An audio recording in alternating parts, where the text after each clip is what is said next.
Purgatory Road.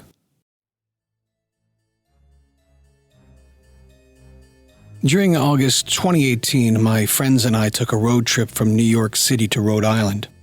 None of us had been to Rhode Island before, so we were excited about the drive, especially because we had rented a Mustang convertible for it.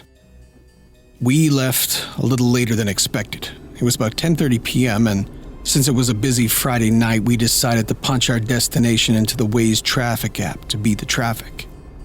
Eventually, we started losing steam, so my friend in the back seat fell asleep and I just kept driving along quietly, when my friend in the passenger seat told me to exit the freeway to take a side road.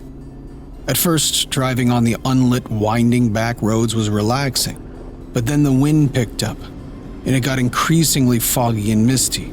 I wasn't scared, per se, just a little on the edge. I thought about pulling over to put the top up, but decided against it since there were no cars in sight. Heavy rain was projected for the entire weekend, so I wanted to get the most out of the convertible.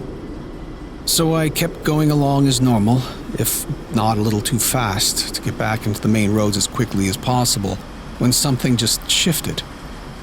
I don't know how to explain it other than the unsettling exposed feeling. I remember pulling my sweater over my legs to cover up. Then my friend up front told me to look at the street sign in the distance. It read, Purgatory. We woke up our friend in the back seat, who sort of scoffed. Seconds later, we were around a bend where a large red cross was installed on the side of the road, with nothing else in sight. We just shrugged it off as a creepy coincidence. By then, we were kind of joking about and indulging in the spookiness. But around the next bend, a big truck came hurtling down a one-lane road, aimed straight at us. Luckily, my impulse was to swerve a little to the side, otherwise it probably would have resulted in a head-on collision.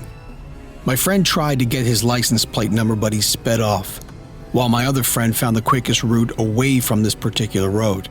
We didn't really discuss what happened afterwards because we were too creeped out, and we haven't talked about it since. While writing this story, I decided to look it up. I spent an hour trying to retrace our route and found the little road. It was indeed named Purgatory, and though we didn't notice it at the time, Google Maps revealed that Purgatory Road was situated next to an old graveyard. Curious about this road, I researched it further and discovered that 2 teen girls had died there in August of 2011. In an accident on their way to visit the grave of Rhode Island's infamous vampire, Mercy Brown, who died in 1892. Apparently, they decided to go for a drive down this dark, windy road because they thought it looked haunted.